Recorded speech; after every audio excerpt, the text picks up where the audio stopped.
The birds fly south as the light leaves your eyes.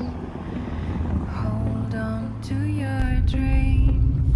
Oh, I know you wanna scream.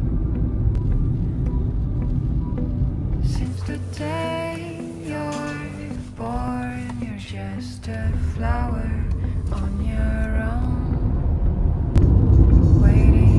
For the sun to blossom.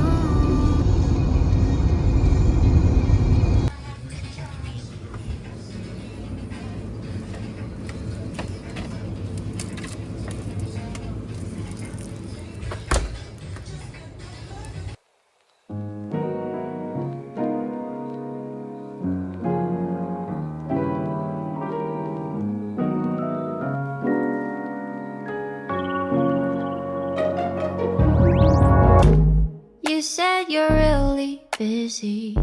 Guess that means that today I'll stay inside.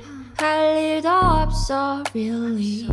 I can't wait till the next day when you're mine. You're my BFF, but lately you gotta BF. I'm craving all the time that used to be mine. We're just making memories daily. Yeah, I'm happy for you, really. Is he the one? I'll still be here when it's done.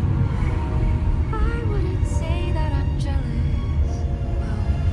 Maybe a little bit. Not of being taken, cause I'm selfish, but because of it.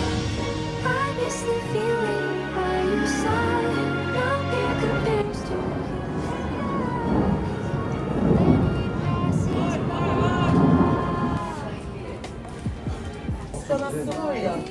Sen de işte.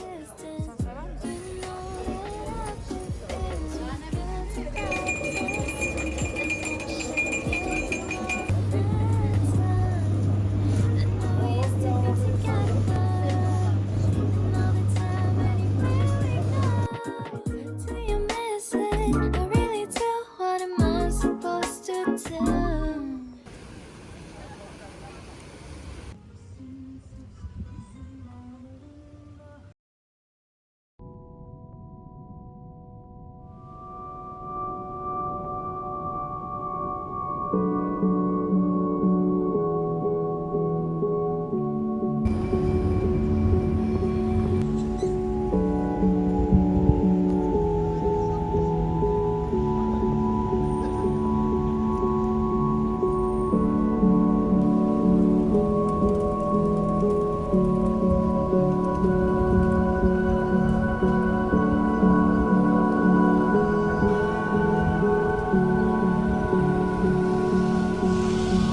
The evil had spread like a fever ahead. It was night when you died, my firefly. What could I have said to raise you from the dead? Oh, could I be the sky on the 4th of July? Well, you do know I've torn my little hawk. Why do you cry?